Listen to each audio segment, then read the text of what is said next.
Hello friends, अभी मैं Gary Keller और जे पापासैन द्वारा लिखी गई बुक द वन थिंग का हिंदी अनुवाद पढ़ रहा हूं। शीर्षक है उत्पादकता के लिए जीना।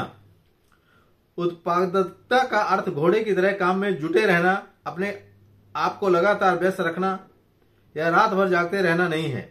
इसका संबंध प्राथमिकता तय करने, योजना बनाने और इसके माध्यम से उत्साह के साथ अपने समय की बचत करने से है। ऐसा मार्गरिटा टार्टाकोव्स्की ने कहा है। एबेनेजर स्क्रूज की कहानी साहित्य के इतिहास के फुटनोट की तरह है, सिर्फ यह अलग है कि उसने उसके अनुरूप जीवन बिताया। वह जीवन के नए लक्ष्य और नई प्राथमिकताओं को लेकर उत्सुक था और उसी के चलते वह उठ खड़ा हुआ और चलता रहा। उत्पादक कार्य जीवन को बदल डालते हैं। चलिए उत्पादक बनते हैं। यह वाक्य उस वक्त की किसी फिल्म का संवाद नहीं बनता है जब घुड़सवार सेना पहाड़ी पर चढ़ने लगती है। यह किसी भी प्रशिक्षक, प्रबंधक या सैन्य जनरल की पहली पसंद में नहीं आता, जिसके माध्यम से वे अपने समूह और सैन्य टुकड़ी की भावनाओं में उबाल लाते हों और उसे प्रेरित करते हों। जब आप गहरी सांस लेकर किसी चुनौती को स्वीकार करने या किसी स्पर्धा का सामना करने के लिए प्रवृत्त हो रहे होते हैं, उस समय भी आप इसे स्वयं से नहीं कहते। और डिकेंस ने स्क्रूज के जीवन में आए अमूल चूल बदलाव को दर्शाते समय भी उसके मुंह से ये शब्द नहीं बुलवाए। इसके बावजूद स्क्रूज का आशय उत्पादकता से ही था। और जब प्रतिफल महत्वपूर्ण हो जाता है तो आप अपने द्वारा किए गए कार्यों से क्या चाहते हैं, इसका वर्णन करने के लिए उत्पादकता से बेहतर कोई शब्द नहीं है। हम हमेशा कुछ न कुछ करते रहते हैं, जैसे खेलना, काम करना, खाना, सोना, खड़े रहना, बैठना, सांस लेना आदि। यदि हम जीवित हैं तो हम कुछ न कुछ करते ही रहेंगे। हम प्रकट में कुछ करते हुए भी ना दिखाई दे रहे हों, फिर भी हम कुछ न कुछ कर रहे होते हैं। हर दिन के हर मिनट में प्रश्न यह नहीं है कि हम कुछ न कुछ करते रहेंगे, बल्कि प्रश्न यह है कि वो कुछ न कुछ क्या होगा जो हम करते रहेंगे। हम जो करते हैं उसमें से बहुत कुछ महत्व का नहीं होता, मगर बहुत कुछ महत्व रखता है। और जब यह महत्व रखता है तो हम जो कुछ करते हैं वो हमारे जीवन की व्याख्या करता है। अंत में असाधारण परिणामों से भरा जीवन प्राप्त करने के लिए हम जो कुछ करते हैं उसमें अर्थ तलाशना और उसमें अपनी प्राथमिकता को स्थान देना अति आवश्यक होता है। उत्पादकता के लिए जीना असाधारण परिणामों तक ले जाता है। जब मैं उत्पादकता के बारे में सिखाना शुरू करता हूं तो मैं अपनी बात इस प्रश्न से शुरू करता हूं: आप समय प्रबंधन के लिए किस तरह की प्रणाली का उपयोग करते हैं? कमरे में जितने लोग होते हैं, इस प्रश्न के उतने ही उत्तर आते हैं।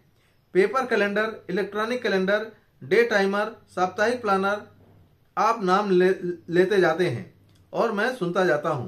फिर मैं पूछता हूं, तो इनमें से आप अपने लिए एक विकल्प किस तरह से चुनते हो? इसके उत्तर भी आकार, दाम, उपयोगिता, रंग आदि के रूप में मिलते हैं, जो भी कल्पनीय होता है। मगर यहाँ विद्यार्थी इसके प्रारूप का वर्णन करते हैं, न कि कार्यों का। यानी वे क्या हैं यह बताते हैं, लेकिन वे कैसे काम करते हैं यह चर्चा में नहीं आता।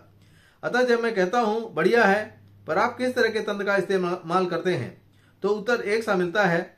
इससे आपका क्या मतलब है? आप क्या पूछना चाहते हैं? अच्छा, हम सभी के पास एक सा समय है, फिर भी कुछ लोग ज्यादा कमाते हैं और कुछ कम। तो क्या इसके आधार पर हम यह कह सकते हैं कि हम अपने समय का इस्तेमाल किस तरह से करते हैं? यह इस बात से पता लगाया जा सकता है कि हम उतने ही समय में कितना धन कमाते हैं। हर एक व्यक्ति इससे सहमत दिखाई देता है। अतः मैं आगे कहता हूं, यदि यह सच है कि समय ही धन है, तो फिर समय प्रबंधन को दर्शाने का सबसे बढ़िया तरीका इसके द्वारा कमाया गया धन ही है। अतः क्या आपको लगता है कि आप एक साल में $10,000 के तंत्र का इस्तेमाल कर रहे हैं, या वो $20,000 का हर साल का है? क्या वह यह $50,000, $1,00,000 हर साल का है, या $5,00,000 हर साल का है? क्या आप $10,00,000 हर साल से भी उच्च स्तर के तंत्र का इस्तेमाल कर रहे हैं? कक्ष में शांति छा जाती है। फिर अचानक कोई आवाज आती है, पर यह हम कैसे जानेंगे? मेरा उत्तर होता है, आप कितना कमाते हैं। यदि धन को उत्पादकता के रूपक के रूप में समझा जाए तो यह स्पष्ट है कि समय प्रबंधन तंत्र की सफलता को प्राप्त धन अर्थात उत्पादकता के द्वारा जांचा जा सकता है। मेरी जिंदगी के बारे में हैरान करने वाली बात यह है कि मैंने अब तक किसी भी ऐसे व्यक्ति के साथ काम नहीं किया जो करोड़पति ना हो या ना बना हो, और मैंने ऐसा प्रयास से नहीं किया, बल्कि ऐसा होता चला गया। और इस अनुभव से सबसे महत्वपूर्ण बात मैंने यह सीखी कि अत्यधिक सफल लोग वे होते हैं जो अत्यधिक उत्पाद हुआ करते हैं। मेरा लक्ष्य अब ज्यादा काम करना नहीं है, बल्कि यह देखना है कि करने से पहले करने के लिए हम बचा रहे, करने के लिए कम बचा रहे। फ्रांसिस जे ने ऐसा कहा है। उत्पादक लोग अधिक काम करते हैं, अच्छे परिणाम प्राप्त करते हैं और अपने तय समय में अन्य लोगों की तुलना में अधिक कमाते हैं। वे ऐसा इसलिए कर पाते हैं क्योंकि वे अपनी सर्वोच्च प्राथमिकता यानी एक चीज में उत्पादक बने रहने के लिए ज्यादा से ज्यादा समय देते हैं। वे अपनी एक चीज के लिए समय सुरक्षित करते हैं और फिर संकल्प के साथ सुरक्षित समय की रक्षा करते हैं।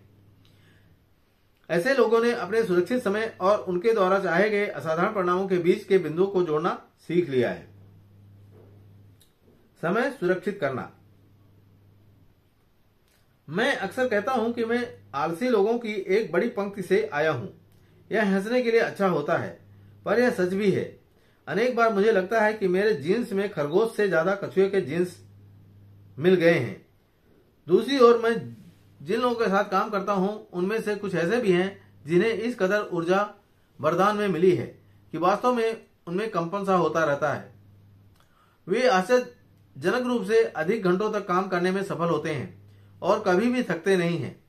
जब मैं उनके समान कार्य करने की कोशिश करता हूं तो एक ही सप्ताह में मेरा शरीर जवाब देता है।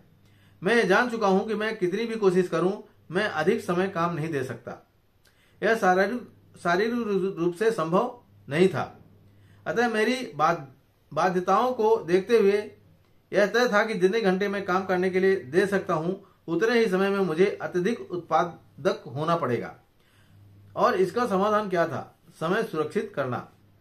बहुत से लोग ये सोचते हैं कि उनके पास सफल होने के लिए पर्याप्त समय ही नहीं होता, मगर समय होता है जब आप इसे सुरक्षित करते हैं। समय सुरक्षित करना समय के प्रति सही नजरिया रखने और इसका इस्तेमाल करने का बहुत ही परिणाम केंद्रित तरीका है।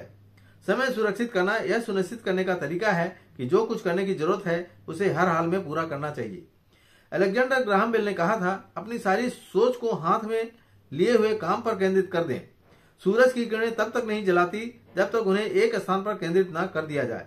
इसी तरह समय सुरक्षित करना आपकी ऊर्जा को बढ़ाता है और उसे महत्वपूर्ण काम पर केंद्रित करने में मदद करता है। यह उत्पादकता को बढ़ाने और अपनी एक चीज को पूरा करने का सबसे बड़ा उपकरण है। इसलिए अपने कैलेंडर पर जाएं और आपकी एक चीज को पूरा करने के लिए जितने समय की जरूरत है उसका समय ब्लॉक बनाएं।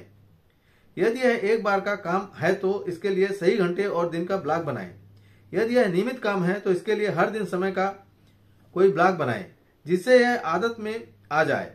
इसके अलावा दूसरे प्रकल्प, ईमेल, फोन कॉल्स, पत्राचार, बैठक और बाकी सब कामों को थोड़ा विलंबित किया जाना चाहिए। जब आपका समय इस तरह से निर्धारित होता है तो ऐसा करके आप अपने दिन को सर्वाधिक उत्पादक बना रहे होते हैं। और यदि इसे लगातार दोहराया जाता रहे तो इससे आपके जीवन का हर दिन उतना ही उत्पादक बन जाएगा।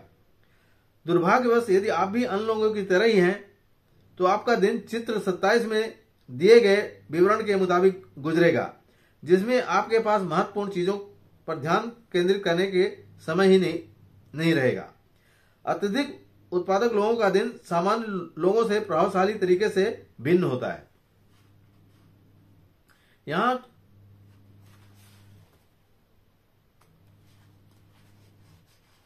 चित्र 27 में ऐसा बताया गया है, बाकी सब सारी चीजें एक ब्रैकेट में रखी गई है सर्कल के अंदर और आपकी एक चीज सर्कल से बाहर रखी गई। मतलब आपको एक चीज पे फोकस करना है। यदि एक गतिविधि से अनुपातहीन परिणाम मिलते हैं तो आपको उस गतिविधि को अनुपातहीन समय देना चाहिए। अपने सुरक्षित समय के लिए हर दिन अपने आप से ध्यान केंद्रित करने वाला प्रश्न पूछें कि आज मुझे कौन सी एक चीज करनी है जिसे करने से मेरे अन्य काम आसान हो जाएंगे या मुझे उन्हें करने की आवश्यकता ही नहीं रहेगी। जब आपको उत्तर मिलेगा तो आप अपने सर्वाधिक महत्वपूर्ण काम को करने के लिए महत्वपूर्ण गतिविधियां कर रहे होंगे। इसी तरह से परिणाम असाधारण होते जाते हैं। मेरे अनुभव के अनुसार जो लोग इसे अपनाते हैं वे न केवल अत्यधिक उपलब्धियां हासिल करते हैं बल्कि उनके पास अधिकाधिक अवसर भी आते हैं। धीरे धीरे ही सही, मगर अंत में वे अपनी संस्था में अपनी एक चीज के लिए पहचान बनाते हैं और उनका स्थान संस्था में कोई नहीं ले सकता, अर्थात संस्था से उसके जाने के बारे में कोई नहीं सोच सकता, क्योंकि इसकी बड़ी कीमत संस्था को चुकानी पड़ सकती है। एक बार जब आप उस दिन की एक चीज के बारे में सोच लेते हैं तो अपना बाकी समय आप बाकी कामों में लगा सकते हैं। हाँ, अपनी अगली प्राथमिकता के निर्धारण के लिए ध्यान केंद्रित करने वाले प्रश्न का उपयोग करते जाएं। यही तरीका दिन भर में बार बार अपनाते रहें जब तक कि काम ना हो जाए। बाकी काम को जाने से आप शायद रात में अच्छी नींद आए, मगर इससे आपको पदोन्नति नहीं मिलेगी। इसे पाने के लिए आपको एक चीज पर ही ध्यान केंद्रित करना होगा। इस समय सुरक्षित करना इस आधार पर काम करता है कि किसी कैलेंडर से हम मिलने के लिए समय आज तय करते हैं, मगर कैलेंडर हमारी प्राथमिकता को नहीं जानता। इसलिए जब आप अपनी एक चीज को जान जाते हैं तो इसे करने के लिए स्वयं को समय दें। हर दिन समय सफल विक्रय प्रतिनिधि, प्रोग्रामर और कलाकार अपने लिए लक्ष्य तय करते हैं। आप कोई भी व्यवसाय अपनाएं और उसके अनुरूप रिक्त स्थान भरें। असाधारण सफलता तभी मिलती है जब महान बनने के लिए हर दिन समय दिया जाए। असाधारण परिणाम प्राप्त करने और महानता को महसूस करने के लिए इन 3 चीजों के वास्ते इस क्रम में समय सुरक्षित करें। अपनी छुट्टियों के लिए समय सुरक्षित करना, अपनी एक चीज के लिए समय सुरक्षित करना, अपनी योजना के लिए समय सुरक्षित करना। अपनी छुट्टियों के लिए समय सुरक्षित करना। असाधारण सफलता प्राप्त लोग अपने साल की शुरुआत की ही छुट्टियों की योजना बनाने के लिए समय निकालने से करते हैं। क्यों? वे जानते हैं कि उन्हें इसकी आवश्यकता पड़ेगी और वे ये भी जानते हैं कि वे इसे वहन कर पाएंगे। सच तो यह है कि अधिक सफल लोग अपने आप को छुट्टियों के बीच में काम करते हुए जैसा देखते हैं। दूसरी ओर कम सफल लोग छुट्टियों के लिए समय सुरक्षित नहीं रखते, क्योंकि वे नहीं समझते कि वे इसके योग्य हैं या इसे वहन कर पाएंगे। अग्रिम रूप से अपनी छुट्टियों की योजना बनाकर आप दरअसल इसके इर्द गिर्द अपने कार्य समय का प्रबंधन कर रहे होते हैं, बजाय इसके कि आप कार्य समय के इर्द गिर्द छुट्टियों का प्रबंधन करें। इसके अलावा आप अन्य लोगों को भी अपनी छुट्टी के बारे में पहले से ही बता रहे होते हैं ताकि वे भी इस तरह से कार्य योजना बना सके। जब आपका लक्ष्य सफलता प्राप्त करना होता है तो आप इसकी शुरुआत अपनी ऊर्जा का पुनर्भरण करने के लिए समय सुरक्षित करके करें। अपनी छुट्टियों के लिए समय निकालें। लंबे सप्ताहांत और लंबी छुट्टियों के लिए समय निकालें और उनका आनंद लें। इससे आप अधिक आराम महसूस करेंगे, ताजा हो जाएंगे और बाद में आपकी उत्पादकता बढ़ जाएगी। हर एक को ठीक से काम करने के लिए आराम की आवश्यकता होती है और आप इससे अलग नहीं हैं। आराम करना भी काम की ही भांति महत्वपूर्ण होता है। सफल लोगों के ऐसे कुछ उदाहरण हैं जो इसके अनुसार नहीं चलते, मगर वे हमारे आदर्श नहीं हैं। वे कैसे भी आराम करें और कैसे भी स्वयं को ताजा अनुभव कराएं, लेकिन फिर भी वे सफल हो जाते हैं, हालांकि उनकी सफलता के अन्य कारण होते हैं। अपनी एक चीज के लिए समय सुरक्षित करना। अपनी छुट्टियों के लिए समय सुरक्षित रखने के बाद अपनी एक चीज के लिए समय निकालें। हाँ, आप सही पढ़ रहे हैं। आपका सबसे महत्वपूर्ण काम दूसरे स्थान पर आता है। क्यों? क्योंकि यदि आप निजी जीवन में आराम मनोरंजन के समय की अनदेखी करते हैं तो आप अपने व्यावसायिक जीवन में लगातार सफल नहीं हो सकते। इसलिए अपनी छुट्टियों के लिए समय निकालें, उसके बाद सबसे महत्वपूर्ण काम के लिए समय निकालें। सबसे अधिक उत्पादक लोग जिन्हें असाधारण परिणाम प्राप्त होते हैं, वे अपने दिन का अधिकांश हिस्सा अपनी एक चीज अर्थात सबसे महत्वपूर्ण काम को करने में बिताया करते हैं। हर दिन उनकी भेंट अपने आप से होती है और इसमें वे कभी भी चूकते नहीं हैं। यदि उनकी एक चीज पूरी हो जाती है तो वे यही दिन खत्म हुआ नहीं समझते, बल्कि वे अपने आप से ध्यान केंद्रित करने वाला प्रश्न फिर से पूछते हैं और उसके आधार पर बचे हुए दिन का इस्तेमाल करते हैं। इसी तरह से यदि उनके पास अपनी एक चीज है, एक चीज के लिए विशिष्ट लक्ष्य हो तो उसे किसी भी कीमत पर खत्म करते हैं। ए जियोग्राफी ऑफ टाइम नामक अपनी पुस्तक में रॉबर्ट लेविन इंगित करते हैं कि अधिकांश लोग घड़ी की सुइयों के अनुरूप काम करते हैं। जैसे अब 5 बज चुके हैं, हम कल मिलेंगे। कुछ लोग काम के अनुरूप समय तय करते हैं, जैसे आज का काम खत्म हुआ, अब चला जाए। इस बारे में सोचिए। डेयरी कृषक इस तरह से घड़ी की सुइयों के अनुरूप काम नहीं करते। वे घर घर दूध बांटने तभी जाते हैं जब गांव को दुहने का काम पूरा हो जाता है। यह बात किसी भी उस समय उस व्यवसाय के लोगों के लिए भी उतनी ही सही है जिसमें परिणाम महत्व रहता है। अत्यधिक उत्पादक लोग काम का परिणाम मिलने तक काम करते हैं। वे तब तक काम बंद नहीं करते जब तक कि उनकी एक चीज का लक्ष्य पूरा नहीं हो जाता। दिन भर यानी 24 घंटे का समय अधिकतर व्यर्थ की चीजों में खर्च होता है, ऐसा एम्ब्रोस बियर्स ने कहा है। इसे पूरा करने की कुंजी यही है कि जहां तक संभव हो दिन की शुरुआत में ही अपने लक्ष्य के लिए समय सुरक्षित करें। अपने आप को इसके लिए 30 मिनट के से 1 घंटे का समय दें ताकि सुबह की प्राथमिकताओं के बारे में सोचा जा सके और उसके बाद अपनी एक चीज की ओर बढ़ें। मेरा सुझाव है कि हर दिन 4 घंटे सुरक्षित रखें।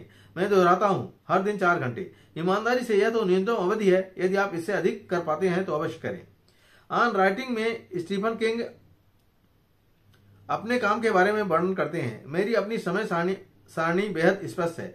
सुबह का शाम नई चीजों के लिए होता है, दोपहर का समय नींद और चिट्ठियों के लिए होता है, शाम पढ़ने के लिए, परिवार के साथ बिताने, टीवी पर रेड सॉक्स खेल खेलने और अन्य किसी पुनरावृत्ति के लिए होते हैं। वास्तव में सुबह का समय ही मेरे लिए लेखन का समय होता है। आपको किंग के किसी उपन्यास को पढ़ने से अधिक डर हर दिन 4 घंटे सुरक्षित रखने की बात सुनकर लग सकता है, मगर आप इसके परिणामों को देखने के बाद इस बारे में बहस नहीं कर सकते। स्टीफन किंग आज के समय के अत्यंत सफल और प्रसिद्ध लेखकों में से एक है। जब भी मैं यह उदाहरण देता हूं तो कोई न कोई मुझसे कहता है, ठीक है, लेकिन वे स्टीफन किंग हैं, उनके लिए ऐसा करना मुमकिन है। इसे सुनकर मैं सहजता से कहता हूं, मुझे लगता है कि यह प्रश्न आपको अपने आप से पूछना चाहिए कि वे स्टीफन किंग होने के कारण ऐसा कर पाते हैं, या वे ऐसा करते हैं इसलिए वे स्टीफन किंग बन गए हैं या बन पाए हैं। यह पूछते ही सन्नाटा पसर जाता है। अन्य कई सफल लेखकों की तरह किंग को भी अपने शुरुआती दिनों के लिए अपने सुबह, दोपहर या शाम को समय निकालना पड़ता था, क्योंकि उनकी नौकरी में उनकी महत्वाकांक्षा पूर्ति के लिए समय नहीं बचता था। एक बार जब असाधारण परिणाम सामने आने लगे और किंग अपनी एक चीज से कमाने लगे तो अपने लिए अधिक और उपयुक्त समय सुरक्षित रखने में कामयाब हो गए। हमारी टीम की एक एग्जीक्यूटिव असिस्टेंट ने हाल ही में एक परियोजना के लिए एक बड़ी अवधि को सुरक्षित रखा। सबसे पहले पहल तो वो तनावदायक लगता था। उनके काम में लगातार व्यवधान आते रहे, ईमेल अलर्ट बजते रहे, सहकर्मी आकर झांकते रहे, बात करते रहे, उनसे थोड़ा समय देने की मांग करते रहे। कार्यकुशलता का अर्थ किसी काम को सही तरीके से करना होता है, प्रभावशीलता सही काम को करना है, ऐसा पीटर ड्रकर ने कहा। ये वास्तव में व्यवधान नहीं बल्कि इनके काम करने का हिस्सा थे। अंत में उन्हें एक लैपटॉप मांगकर बैठक कक्ष में जाना पड़ा ताकि इस सारे व्यवधान से बच सके और अपने काम में ध्यान लगा सके। लेकिन एक सप्ताह के भीतर सभी इस बात के आदी हो गए कि वे दिन के निश्चित हिस्से में उनकी पहुंच में नहीं रहेंगी।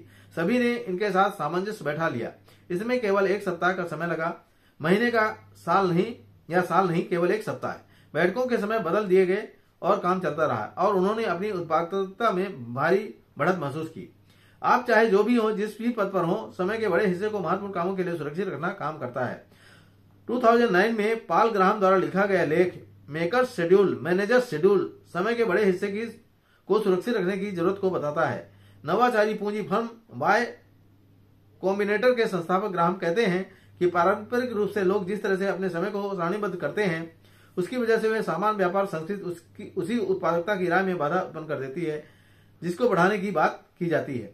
ग्राहम सभी कामों को 2 हिस्सों में बांटते हैं, मेकर्स या बनाने वाले और मैनेजर्स यानी निगरानी रखने वाले या दिशा निर्देश देने वाले। बनाने वालों को कोड लिखने, विचार करने, लीड जनरेट करने, लोगों को नियुक्त करने, उत्पाद बनाने और योजनाओं को क्रियान्वित करने के लिए बहुत ज्यादा समय सुरक्षित करने की जरूरत होती है। इसे आधे दिन की बढ़त के रूप में देखा जाता है। दूसरी ओर मैनेजर्स का समय घंटों में बटा होता है। यह समय बैठक के समय अनुकूल बदलता रहता है, क्योंकि जो लोग निगरानी रखते हैं या दिशा निर्देश देते हैं उनके हाथों में ताकत और अधिकार सामर्थ्य हुआ करते हैं। वे इस स्थिति में होते हैं कि उनके आदेशानुसार हर एक व्यक्ति काम करता है। यह स्थिति बड़ा टकराव पैदा कर सकती है, क्योंकि मेकर समय की जरूरत रखने वालों को यदि किसी भी वक्त बैठक के लिए बुला लिया जाता है तो उनका सुरक्षित समय बर्बाद हो सकता है, जिसकी जरूरत उन्हें स्वयं को और कंपनी को आगे बढ़ाने के लिए होती है।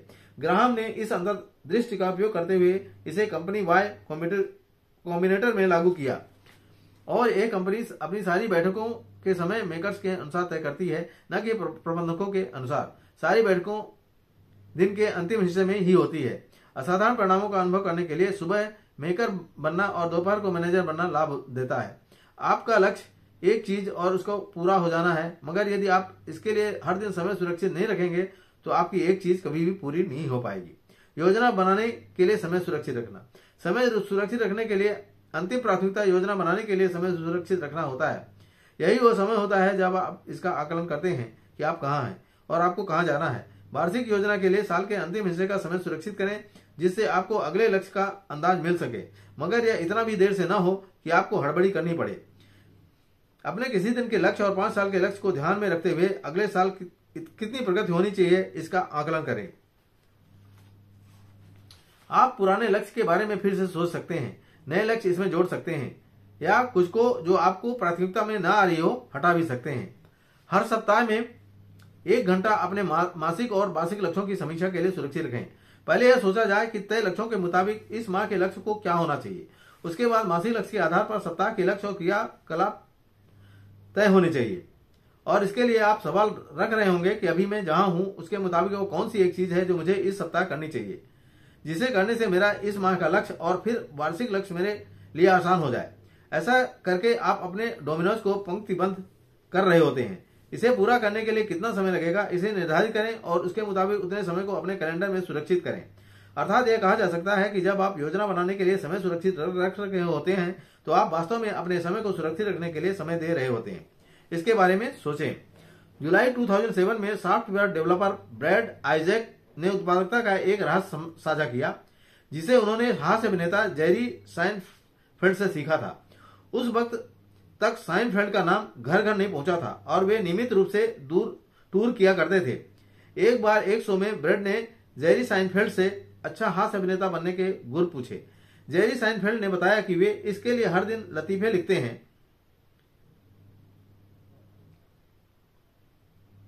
और इसके लिए दीवार पर एक बड़ा कैलेंडर टांग देते हैं और जिस दिन लतीफा लिखते हैं उस दिन कैलेंडर का बड़ा क्रॉस का निशान बना देते हैं। थोड़े दिनों में इसकी एक श्रृंखला बनती जाएगी। धीरे धीरे आप देखेंगे कि यह श्रृंखला लंबी होती जाएगी और आपको इसे देखकर प्रसन्नता होगी, विशेषतः जब आप कुछ सप्ताह अपनी सोची हुई बात को कर पाएंगे। आपको बस इतना करना है कि इस श्रृंखला को आगे बढ़ाते रहना है, इसे टूटने नहीं देना है। जेरी साइनफील्ड के तरीके में मुझे सबसे अच्छा यह लगता है, यह हर एक बात के साथ सही बैठती है। यह सरल है, यह केवल एक चीज नियमित रूप से करने पर आधारित है और इसके लिए एक गति बनाने की बात करती है। आप कैलेंडर की ओर देखकर यह कह सकते हैं कि मैं पूरे साल यह करने का वादा किस तरह से कर सकता हूं, मगर यह तरीका इस तरह से डिजाइन किया गया है कि आप अपने सबसे बड़े लक्ष्य के बारे में आज सोचें और सिर्फ अगला क्रॉस बनाने पर ध्यान केंद्रित करें। जैसा कि वाल्टर एलियट कहते हैं, एक बात पर टिके रहना या दृढ़ रहना लंबी दौड़ नहीं है, बल्कि ये छोटी छोटी कई दौड़ों के समान है। जैसे जैसे आप ये छोटी छोटी दौड़ें पूरी करते जाते हैं, श्रृंखला आगे बढ़ती जाती है और यह सरल से सरल होता जाता है। गति और प्रेरणा इसमें महत्वपूर्ण स्थान ले लेते हैं। एक के बाद एक दिन अपने सबसे महत्वपूर्ण डोमिनो को गिराते जाना जादू के समान होता है। बस आपको इस श्रृंखला को टूटने से बचाना है और इसे धीरे धीरे अपनी आदत बना लेना है। एक दिन में सिर्फ एक उस वक्त तक करते रहें जब तक कि आप अपने जीवन में शक्तिशाली नई आदत ना बना लें। समय सुरक्षित रहने की आदत। अब सरल लग रहा है ना? समय सुरक्षित रखना सरल है यदि आप इसे सुरक्षित कर सकें। अपने सुरक्षित रखे हुए समय को वास्तव में सुरक्षित रखें। किसी काम के लिए सुरक्षित रखे गए समय की सुरक्षा करना भी आवश्यक होती है। समय सुरक्षित रखना कठिन नहीं है, मगर उसे अमल में लाना कठिन होता है। दुनिया को आपके लक्ष्य और प्राथमिकताओं की जानकारी नहीं है और वे इसके लिए जिम्मेदार भी नहीं है, मगर आप हैं। अतः अपने सुरक्षित समय को वास्तव में सुरक्षित रखने के लिए आपको उन सारे लोगों और उन सारी चीजों को अपने आप को दूर रखना होगा जो नहीं जानते हैं कि आपके लिए सबसे ज्यादा क्या महत्वपूर्ण है। साथ ही अपने आप को भी इसके बारे में भूलने से बचाना होगा। इसका सबसे अच्छा तरीका यह मान लेना है कि इस सुरक्षित समय को यहां वहां नहीं किया जा सकता। अतः जब भी आपको किसी काम में व्यस्त करने की कोशिश करें तो आपको कहना होगा कि क्षमा करें, मैं इस समय में व्यस्त हूं, और उन्हें दूसरा विकल्प देना चाहिए। यदि इससे दूसरे व्यक्ति को निराशा होती है तो आप उसके साथ सहानुभूति दर्शा सकते हैं, मगर अपने समय को सुरक्षित रखना ही होगा। असाधारण परिणाम पाने के इच्छुक लोग ऐसे ही लोग होते हैं जिनके समय ही की बहुत लोगों को आवश्यकता होती है। वे हर दिन ऐसा ही करते हैं। वे अपने महत्वपूर्ण कामों के लिए समय सुरक्षित रखते हैं। इसमें सबसे ज्यादा कठिनाई का हिस्सा तब आता है जब किसी बड़े अधिकारी के निवेदन को अस्वीकृत करना होता है। आप अपने बॉस, महत्वपूर्ण उपभोक्ता, अपनी मां को समय देने से किस तरह मना कर सकते हैं? यदि उनके पास भी कुछ बात ही महत्वपूर्ण हो तो आप क्या करेंगे? एक तरीका यह हो सकता है कि आप हाँ कहते हुए उनसे पूछे, यदि मैं इस काम को उस समय करूं तो चलेगा क्या? अक्सर ऐसे निवेदन काम को तात्कालिक रूप से सौंपने की आवश्यकता से ज्यादा संबंधित होते हैं, बजाय इसके कि उन्हें तुरंत ही पूरा किया जाना आवश्यक होता है। अतः सामने वाले व्यक्ति आपसे यही सुनने की अपेक्षा करता है कि उसका काम हो जाएगा। कभी कभी ये निवेदन सही और आवश्यक भी हुआ करते हैं। ऐसे में उन्हें तत्काल किया जाना जरूरी होता है और आप अपना काम छोड़कर इस कामों में समय लगाने का निर्णय ले सकते हैं। मगर इस स्थिति में इस नियम का पालन करें कि यदि आप मिटाते हैं तो इसके स्थान पर कुछ रखें। इसके आधार पर तत्काल अपने सुरक्षित समय का फिर निर्धारण करें। और अब आपके ऊपर है, यदि आप पहले से ही बेहद व्यस्त और काम के बोझ से दबे हैं तो किसी एक काम के लिए काफी सारा समय सुरक्षित रखना भी संभव नहीं होता। इस बात की कल्पना करना भी कठिन है कि एक चीज के लिए समय सुरक्षित कर देने पर बाकी काम किस तरह से हो पाएंगे। इसका उपाय यही है कि डोमिनो फॉल की अवधारणा को आत्मसात करें, यानी जब आपकी एक चीज पूरी हो जाएगी तो बाकी चीजें आसान हो जाएंगी या अनावश्यक हो जाएंगे। जब मैंने पहली बार समय सुरक्षित रखना शुरू किया तो मैंने सबसे अच्छी बात यह की कि अपने सामने एक कागज रखा, उस पर लिखा, जब तक मेरी एक चीज पूरी नहीं हो जाती बाकी चीजें मेरे लिए व्यवधान के समान है। आप भी ऐसा करके देखिए। इस कागज को ऐसे स्थान पर लगाइए जिसे आप और अन्य सभी लोग देख सके। इसके बाद इसे ऐसा मंत्र बनाइए जिसका उपयोग आप अपने लिए और बाकी लोगों के लिए कर सके। समय के साथ बाकी लोग भी यह समझ जाएंगे कि आप किस तरह से काम करते हैं और फिर वे आपको सहयोग करने लगेंगे। बस देखते रहिए। वो अंतिम बात जो आपको सुरक्षित रखे गए समय के उपयोग से दूर कर सकती है वो है आपके दिमाग का शांत ना होना। दिन भर आपके दिमाग में अपनी एक चीज के अलावा भी कई अन्य चीजें चलती रहती है जिनसे उभरना आपके लिए बड़ी चुनौती हो सकता है। जीवन अपने आप को उतनी तेजी से सहज और सरल नहीं बनाता जितनी सहजता से आप अपना ध्यान बदल सकते हैं। जीवन में हमेशा कई ऐसे काम होते हैं जो लगातार व्यवधान डालते रहते हैं। अतः जब भी कोई नया काम दिमाग में आए तो उसे सिर्फ कार्य सूची में लिख लें और जो काम आप कर रहे हैं उस पर लौट आए। दूसरे शब्दों में दिमाग का बोझ हल्का कर दें। उसके बाद उसे सही समय और आने तक दृष्टि और फिर मन से ओझल कर दें। अंत में कई कारक ऐसे भी होते हैं जिनसे आपका सुरक्षित समय बर्बाद हो सकता है। यहाँ चार तरीके दिए जा रहे हैं जो अच्छी तरह से जांच परखे और आपको व्यवधानों से दूर रखते हुए अपनी एक चीज पर ध्यान देने में आपकी मदद करेंगे। अपने इर्द गिर्द सुरक्षा चौकी बनाएं। काम करने के लिए ऐसी जगह चुनें जहां कम से कम बाधाएं और व्यवधान रहें। यदि आपका कोई दफ्तर है तो वहां डू नॉट डिस्टर्ब का बोर्ड लगाएं। यदि केवल की दीवार शीशे की है तो उसमें शेड लगवाएं और यदि क्यूबिकल में है तो फोल्डिंग स्क्रीन का उपयोग करने की अनुमति लें। यदि जरूरी हो तो कहीं और जाकर काम करें। अविस्मरणीय लेखक अर्नेस्ट हेमिंग्वे लेखन के लिए अपने शयन कक्ष में सुबह 7 बजे से लग जाते थे जहां कोई उन्हें तकलीफ न दे सके। इसी तरह से वे प्रसिद्ध लेखक डैन हीथ एक पुराना लैपटॉप खरीद कर ले आए। उसके सारे पुराने ब्राउजर उन्होंने खत्म कर दिए और उसके नेटवर्क कनेक्शन भी हटा दिए। अब उसे किसी सामान्य लेखन मशीन की तरह किसी भी कॉफी शॉप में ले जा सकते थे जहां उन्हें कोई भी परेशान न कर सके। इन दोनों अतिरेकों के बीच का कोई भी रास्ता, यानी एक खाली कमरा जिसका दरवाजा बंद हो गया, आप अपने लिए भी निकाल सकते हैं। वस्तुओं का भंडारण। जब आप अपने लिए किसी एकांत स्थान की तलाश कर लें तो वहां कुछ खाने पीने की वस्तुओं का भंडारण अवश्य करें ताकि आपको दैनिक क्रियाओं की अवस्था के अलावा अपने कक्ष से बाहर ना निकलना पड़े। काफी मशीन तक जाने की क्रिया भी आपके ध्यान को हटा सकती है। संभव है कि आपकी मुलाकात किसी ऐसे व्यक्ति से हो जाए जो आपको अपने काम में भागीदार बनाना चाहता हो। सुरंगों को साफ कर दें। फोन को बंद कर दें, मेल को बंद कर दें और इंटरनेट ब्राउजर से बाहर आ जाएं। आपको सबसे महत्वपूर्ण काम आपका 100% ध्यान चाहता है। सहयोग लें। जो लोग आपसे सहयोग चाहते हैं उन्हें अपने काम के बारे में बताएं और उन्हें बताएं कि आप कब उनके लिए उपलब्ध रहेंगे। जब उन्हें बड़े उद्देश्य का ज्ञान होगा तो वे जान जाएंगे कि आप ऐसा क्यों चाहते हैं और फिर वे आश्चर्यजनक रूप से आपको सहयोग करेंगे। और इसके बाद भी यदि आपको अपने समय को सुरक्षित रखने के लिए रस्साकसी करनी पड़ रही हो तो अपने आप से ध्यान केंद्रित करने वाले प्रश्न फिर पूछें। वो कौन सी एक चीज है जो मैं हर दिन समय सुरक्षित रखने के लिए कर सकता हूँ और जिसके करने से मेरे बाकी काम आसान हो जाएंगे या अनावश्यक हो जाएंगे। बड़े विचार। बिंदुओं को मिलाएं। असाधारण परिणाम तभी मिल पाते हैं जब आप जहां जाना चाहते हैं और आप आज क्या कर रहे हैं उनमें पूरी तरह मेल हो। अपने लक्ष्य के अनुसार अपनी प्राथमिकता तय करें। जब प्राथमिकता स्पष्ट होंगी तो केवल काम करना बाकी रह जाएगा। अपनी एक चीज के लिए समय सुरक्षित रखें। इसके लिए सबसे अच्छा तरीका है कि अपने आप से रोज मिला जाए और संवाद किया जाए। इसके लिए सुबह का समय तय करें और एक बड़ा हिस्सा यानी कम से कम 4 घंटे इसके लिए रखें। इसे इस तरह से सोचें कि यदि समय सुरक्षित रखने को लेकर आप पर मुकदमा चला जाए तो क्या आप कैलेंडर से में आपको दोषी ठहराने के लिए पर्याप्त प्रमाण होंगे। सुरक्षित रखे हुए समय को हर स्थिति में सुरक्षित रखें। समय को सुरक्षित रखना तभी काम आता है जब इसके लिए आपका मंत्र हो कि किसी भी वस्तु या व्यक्ति को मुझे मेरी एक चीज से भटकाने की अनुमति नहीं है। दुर्भाग्य से आपको संकल्प कर लेने से दुनिया व्यवधान डालना खत्म नहीं करती। अतः आपको कब अपनी बात पर कायम रखना है और कब ढील देनी है, इसे आपको ही तय करना होगा। आपका सुरक्षित समय दिन का सबसे महत्वपूर्ण हिस्सा है। अतः इसे सुरक्षित रखने के लिए आपको जो भी करना पड़े आपको करना चाहिए। जो लोग असाधारण परिणाम प्राप्त करते हैं वे ज्यादा समय काम करके इसे नहीं पाते, बल्कि वे अपने काम के घंटों में सही काम करके इसे पाते हैं। समय सुरक्षित रखना एक बात है, उत्पादक ढंग से समय सुरक्षित रखना दूसरी बात है। थैंक यू दोस्तों, यहाँ पे अपना चैप्टर